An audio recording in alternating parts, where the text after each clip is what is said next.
Le thème qui nous rassemble ce soir est le suivant: la sobre ivresse du Saint-Esprit. Au nom du Père et du Fils et du Saint-Esprit. Amen. Amen. Tu nous combles, Seigneur, de manière fidèle, et tu nous combles dans l'abondance. Merci pour ce jour. Merci pour la bénédiction, Seigneur, que tu répands dans l'Église et dans nos cœurs par cette fête de l'Ascension. Reçois notre reconnaissance, notre action de grâce, notre amour, et accorde-nous la fidélité à te servir tel que nous le désirons. Que nos cœurs, que nos corps, que nos vies, que nos membres, toutes nos facultés, nos cellules, tout ce qui est en nous, Seigneur, que tout soit saisi maintenant dans le Saint-Esprit. Merci pour ta présence et pour ta bénédiction. Nous appelons la présence de l'Esprit Saint qui vienne établir un chemin de gloire, un chemin royal entre ta parole que nous allons entendre et nos cœurs. Seigneur, entre cette parole proclamée et chacun d'entre nous vient ouvrir un chemin royal, un chemin de gloire pour que nous célébrions ce soir, que le mouvement de l'atmosphère du ciel nous soit donné, que nous soyons témoins de ton abondance, de ta bénédiction. Seigneur, que nos cœurs soient comblés, que nos vies soient comblées, que notre existence soit comblée, que le Saint-Esprit ce soir donne fruit à ta parole dans l'abondance, et que pour chacun d'entre nous, il y ait des avantages et des conséquences en bénédiction. Seigneur, sois concret pour nos vies.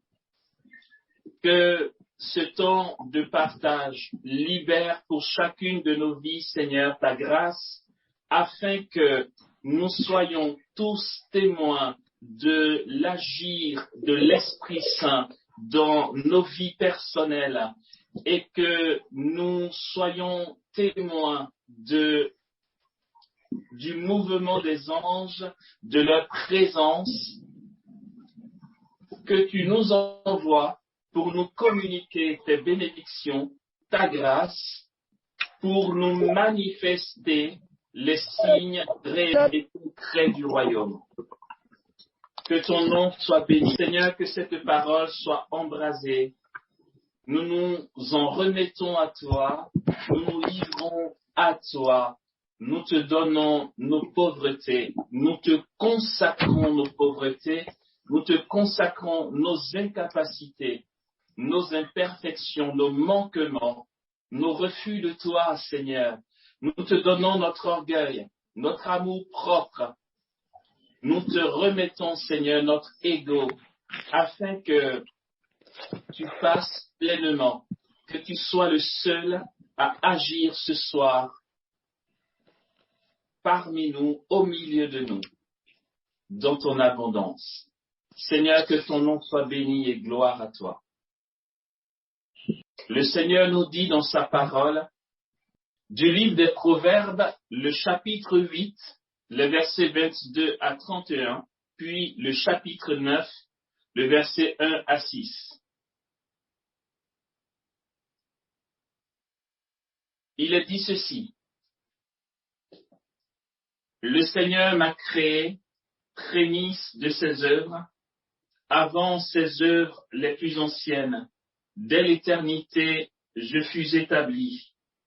Dès le principe, avant l'origine de la terre, Quand les abîmes n'étaient pas, je fus enfanté. Quand n'étaient pas les sources aux eaux abondantes, avant que fussent implantées les montagnes, avant les collines, je fus enfanté. Avant qu'il eût fait la terre et la campagne et les premiers éléments du monde, quand il affermit les eaux, j'étais là. Quand il traça un cercle à la surface de l'abîme, quand il condensa les nuées d'en haut, quand se gonflèrent les sources de l'abîme, quand il assigna son terme à la mer, et les eaux n'en franchiront pas le bord, quand il traça les fondements de la terre, j'étais à ses côtés comme le maître d'œuvre, je faisais ses délices jour après jour, m'ébattant tout le temps en sa présence, m'ébattant sur la surface de la terre et trouvant mes délices parmi les enfants des hommes. La sagesse a bâti sa maison. Elle a taillé ses 7 colonnes. Elle a abattu ses bêtes, préparé son vin. Elle a aussi dressé sa table. Elle a dépêché ses servantes et proclamé sur les chemins, en haut de la cité, qui est simple, qu'il passe par ici, à l'homme insensé. Elle dit, venez manger de mon pain, buvez du vin que j'ai préparé, quittez la niaiserie et vous vivrez, marchez droit dans la voie de l'intelligence. Amen.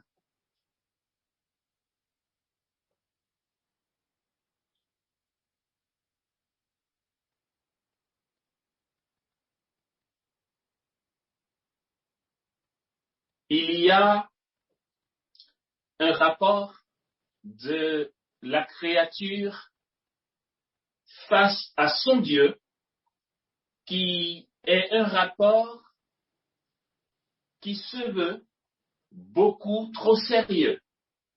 Parce que si en théologie, l'on peut dire Dieu par analogie, ça veut dire que nous mettons des mots sur la réalité divine selon les éléments du monde, selon la vision humaine. Et il s'est trouvé que la révélation, la théologie a suivi son parcours. Et nous grandissons de plus en plus dans la révélation. L'apôtre Paul nous fait savoir que le salut est plus proche de nous aujourd'hui qu'au temps où nous sommes devenus croyants. C'est dire que l'Église chemine vers la venue en gloire du Fils de Dieu. Et plus ce moment approche, et plus l'Esprit Saint révèle dans les cœurs et dans le parcours de l'Église les profondeurs du mystère. Mais l'Église s'est vue trop vite influencée par les pratiques des païens qui ont des idoles, leur Dieu qu'ils adorent, dans une attitude écrasante, une attitude, j'aurais même dit, écrasée. Un rapport avec Dieu, avec leur Dieu, qui est un rapport de sujet face à son idole. Et cela a beaucoup influencé la mentalité des chrétiens. Et jusqu'aujourd'hui, ce qui est fort dommage, c'est que nous percevons le Dieu que nous adorons et que nous célébrons comme quelqu'un de trop sérieux. Il s'agit ici, dans ce thème que nous partageons, d'ivresse, de la sobre ivresse du Saint-Esprit. Lorsqu'on parle d'ivresse, contrairement à la sobriété, l'ivresse telle qu'elle est connue nous sert une attitude qui sort de l'ordinaire, une attitude qui ne respecte pas toujours le bon sens et la logique humaine. Celui qui est ivre se voit indexé parce qu'il a des attitudes, il a une manière de faire qui n'est pas spécialement une manière appropriée. J'aurais dit une manière sérieuse. C'est que si nous ne le savions pas, alors il est temps que nous le sachions. Frères et sœurs, Dieu n'est pas sérieux. Il est important qu'on le sache. Il n'y aurait pas eu sinon une ivresse que donne le Saint-Esprit. Dans ce texte que nous venons d'entendre, il y a, si nous faisons attention, des propos problématiques pour ceux qui se veulent sérieux, agissant avec bon sens et tenant à leur réputation. La sagesse, qui est le symbole du Verbe, d'après ce que nous disent les pères de l'Église, nous fait cas ici, dans ce texte, d'une situation. La sagesse nous apprend qu'elle est à l'origine de toutes choses et que lorsque Dieu le Père, peut-on dire à la lumière du Nouveau Testament, créait le ciel et la terre, elle, la sagesse, le Verbe donc, était à ses côtés comme le maître d'œuvre. Puisque il est dit dans notre credo que nous croyons en Dieu, le Père Tout-Puissant, qui est créateur du ciel et de la terre. C'est là l'ouverture au mystère de la Trinité. C'est le Père que nous confessons comme étant tout-puissant et créateur du ciel et de la terre. Pourtant, l'apôtre Jean est clair dans ses propos. Le Verbe était au commencement avec Dieu et le Verbe était Dieu. Tout a été fait par le Verbe et sans lui, rien ne fut. Et les deux réalités ne sont pas contradictoires. C'est que le Père crée, mais par son Fils. Le Père Tout-Puissant fait exister toutes choses, mais par le Verbe, qui est, d'après ce que dit la sagesse, le maître d'œuvre. Mais ce moment-là, où Dieu, Père, Fils et Saint-Esprit, on peut nommer le Saint-Esprit puisque dans le livre de la Genèse, il est dit qu'un souffle de Dieu planait au-dessus des eaux. Et c'est le mouvement de l'Esprit qui agitait les eaux. Et je ne peux pas m'empêcher chaque fois que je suis face à la mer de penser à l'Esprit Saint qui plane au-dessus des eaux. Et nous voyons ce mouvement des vagues, ce mouvement qui se répète, mais qui ne forme jamais le même circuit. Comme un mouvement libre qui nous témoigne et qui nous dit quelque chose de la réalité divine.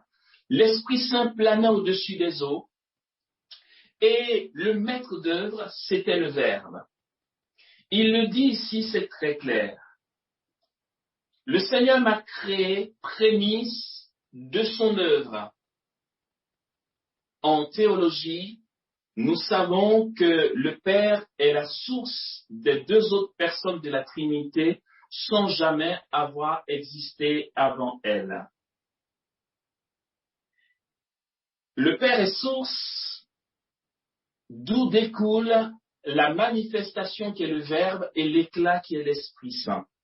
Aussi, le Verbe qui est la sagesse, dit ceci. Le Seigneur m'a créé prémisse de son œuvre avant ses œuvres les plus anciennes. Dès l'éternité, je fus établi. Dès le principe, avant l'origine de la terre. Quand les abîmes n'étaient pas, je fus enfanté. Quand n'étaient pas les sources aux eaux abondantes, avant que fussent implantées les montagnes, avant les collines, je fus enfanté. Plus loin, il dit ceci. J'étais à ses côtés comme le maître d'œuvre. Je faisais ses délices jour après jour, m'ébattant tout le temps en sa présence, m'ébattant sur la surface de la terre et trouvant mes délices parmi les enfants des hommes.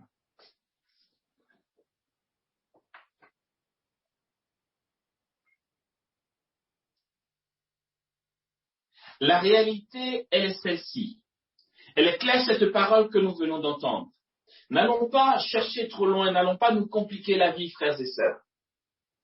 Le verbe est clair, la parole est claire, la sagesse est claire. Au commencement, avant même que Dieu crée le ciel et la terre, avant toute cette œuvre de la création que nous pouvons contempler, j'étais à ses côtés. Et lorsqu'il a créé le monde, j'étais à ses côtés. La sagesse dit ceci, je faisais sa joie jour après jour. Et il y a deux aspects qui nous font réaliser, d'après les grands mystiques, que Dieu n'est pas sérieux. Et nous comprendrons, frères et sœurs, que l'ivresse dont il est question ici est notre état normal de fils de Dieu accompli dans la sanctification du Saint-Esprit. Celui qui est chrétien et qui ne manifeste pas parfois des attitudes que l'on pourrait qualifier de ridicules, n'avance pas encore à grands pas. Lorsque nous grandissons en Dieu, nous nous simplifions. Lorsque nous grandissons en Dieu, nous devenons ridicules. Selon la vision humaine, nous devenons ridicules parce que nous goûtons quelque chose d'abondant. Nous goûtons un au-delà, une libération, une guérison, un salut.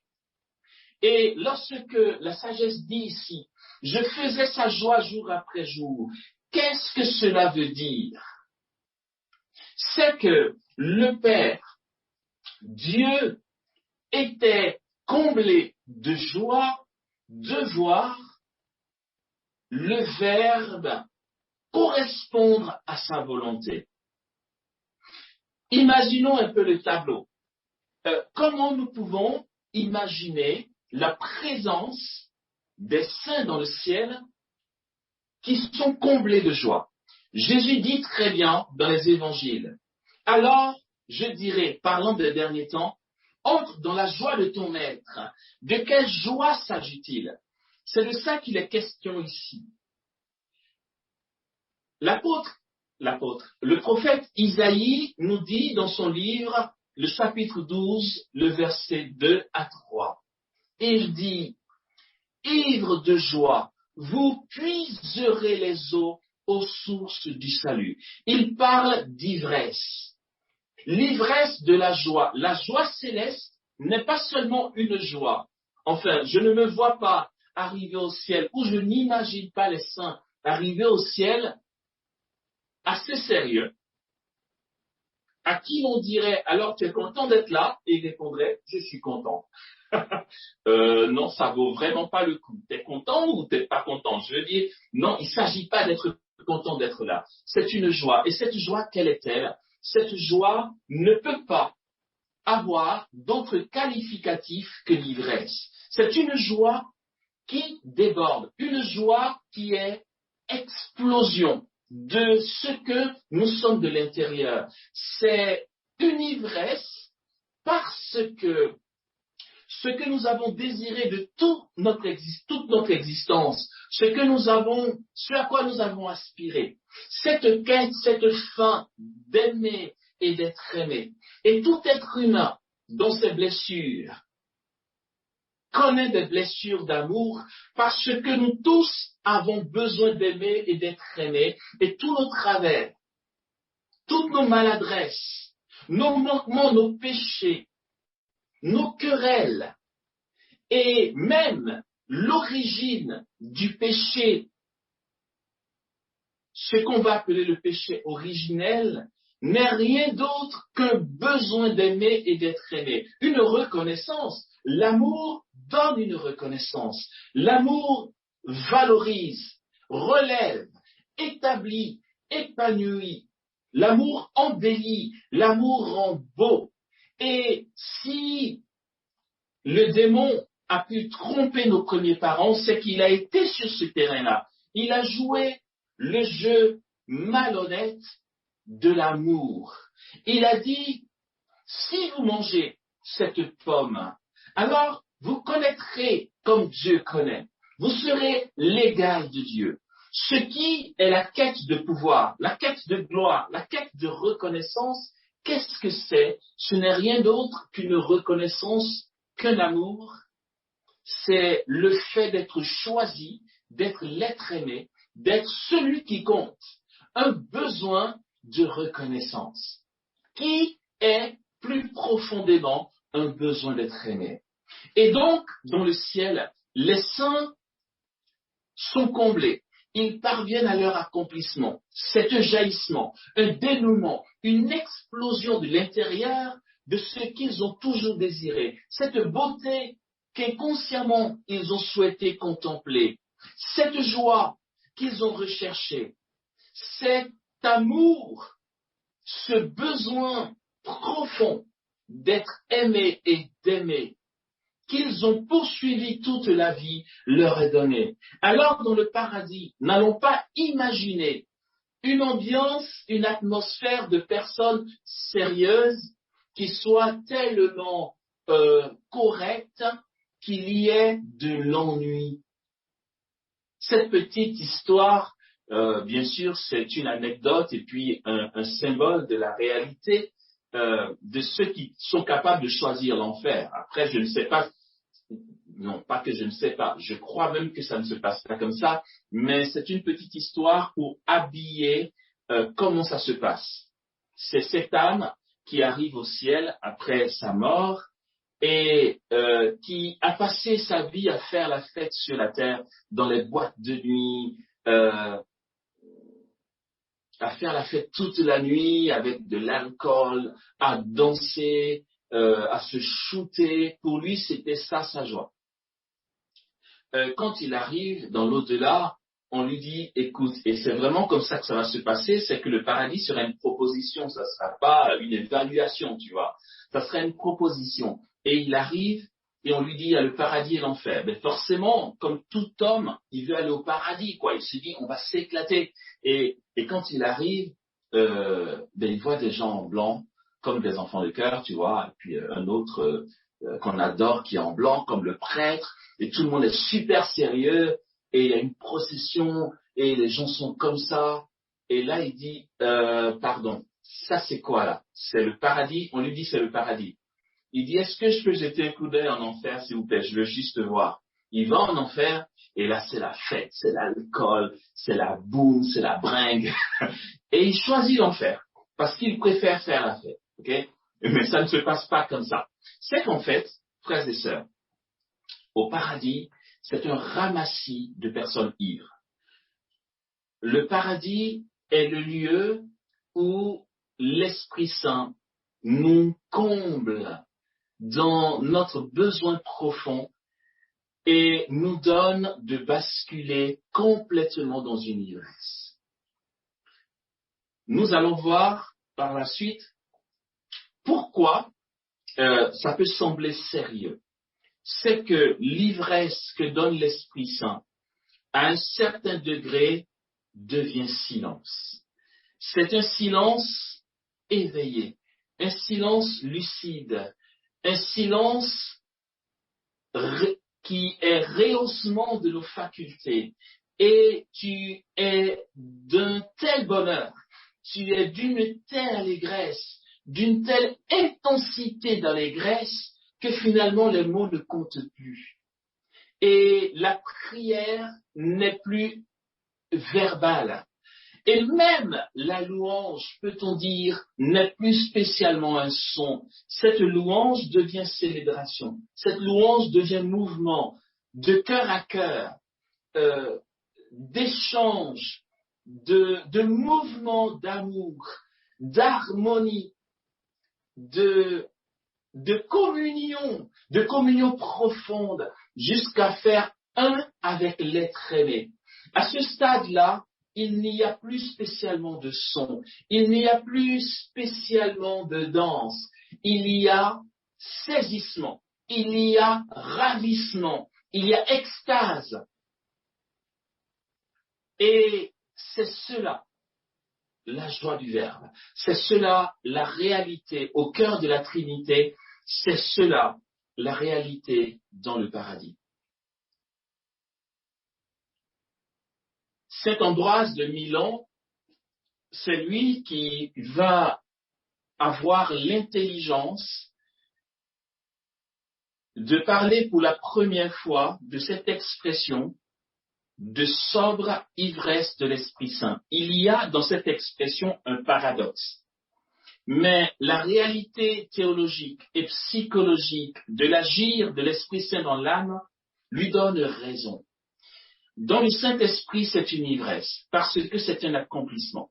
Regardez, l'ivresse, c'est quoi? Quand la Bible dit que le vin réjouit le cœur de l'homme, c'est quoi? Qu'est-ce qu'on entend souvent lorsque nous sommes en contact avec les SDF ou encore que nous entendons parler d'eux? Les sans-domicile fixe, d'accord? Les gens qu'on va appeler les clochards, les miséreux qui dorment dans la rue, au coin de la rue, dans les gares, dans les bouches de métro, ou sous un camion, ou dans un caniveau. Ces personnes-là qui n'ont pas d'autre solution que de rechercher un état second.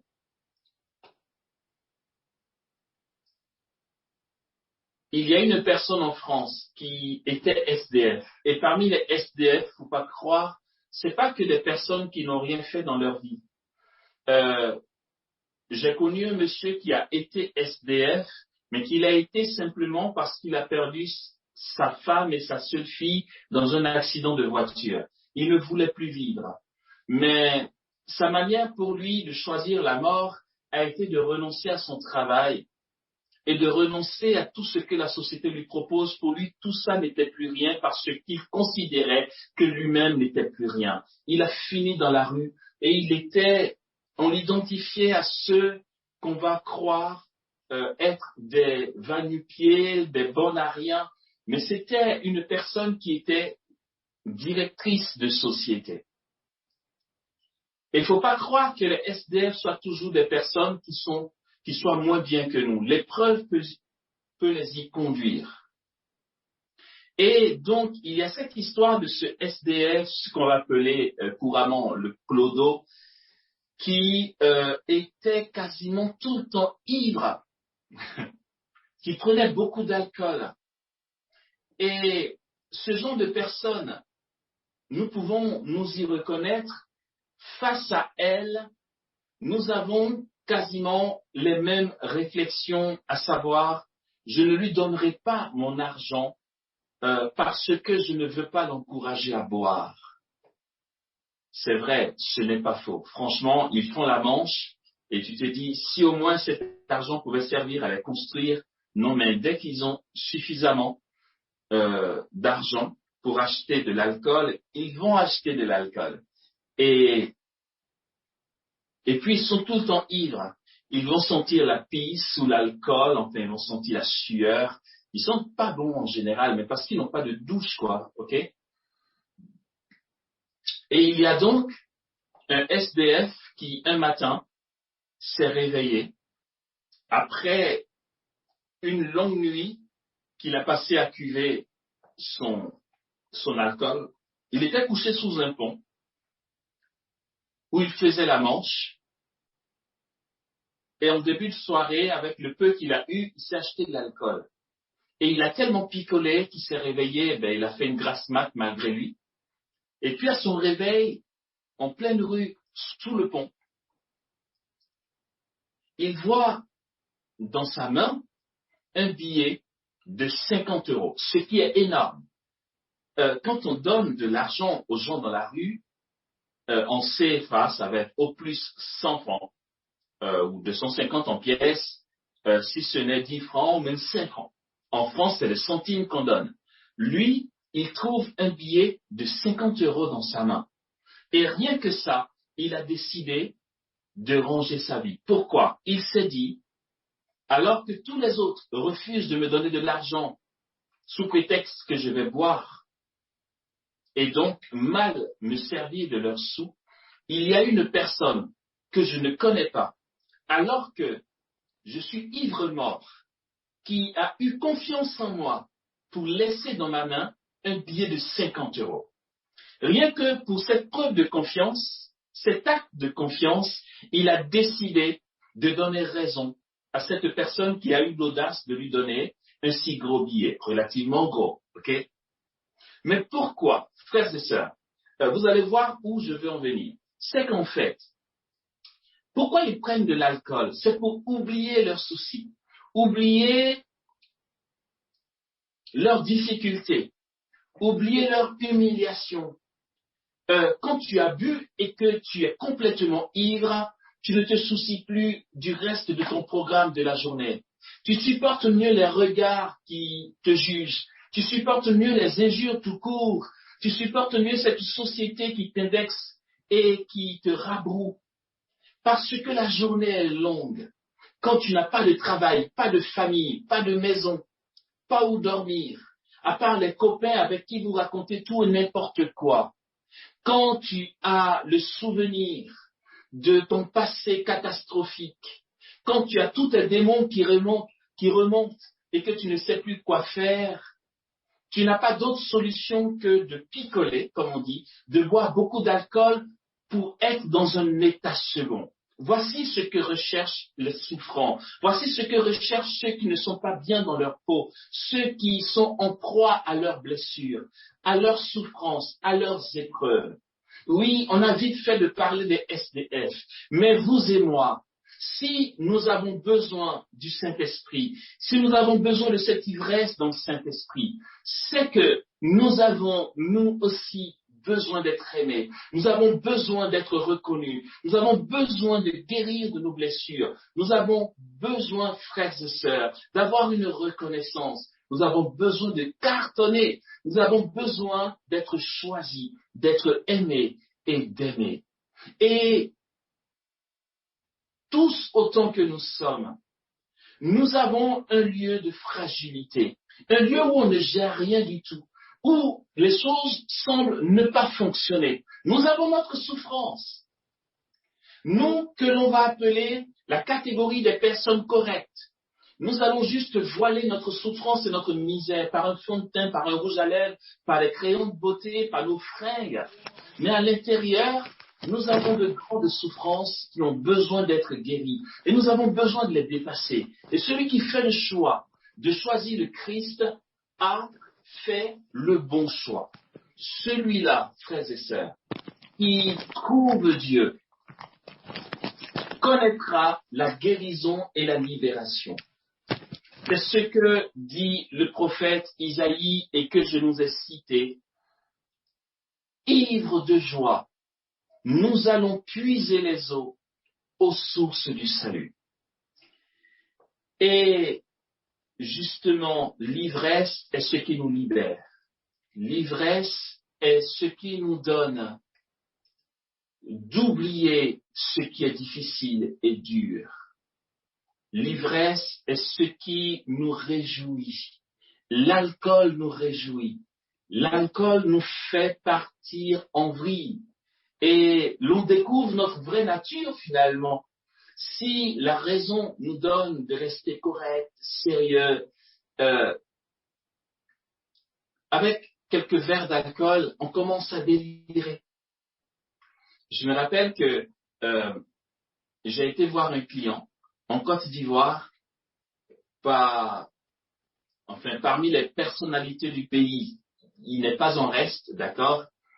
Enfin, c'est une figure, quoi, une tranche, ok? Non, mais le genre de baraque où tu arrives et puis tu es fouillé au moins 3 fois par les militaires, pour vous dire le truc. Alors, moi, je suis tout intimidé, ok?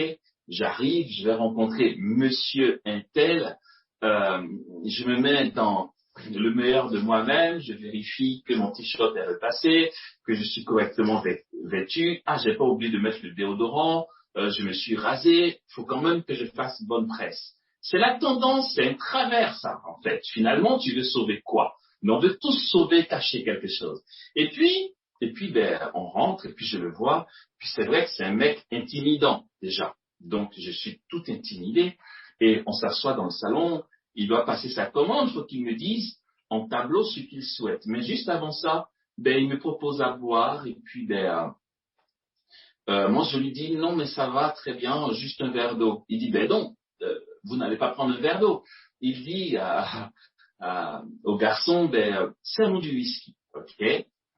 Voici ce monsieur, je veux dire, côté classe sociale, il est là et moi, je suis là, quoi. OK? Je me dis, je suis pas son copain. Enfin, il n'y a pas photo. Et ben, on s'installe, on nous sert le whisky, sauf que c'est du whisky, les gars. Non, ça rigole pas, le whisky. Je lui dis, vas-y, fais ton beau gosse, ça va très vite partir en vrille tout de suite tant que tu prends de l'alcool. Et donc, ben, il prend son whisky, je prends mon whisky. Et puis, ben, on vide le verre. Et on se resserre. Enfin, on se resserre, on me resserre.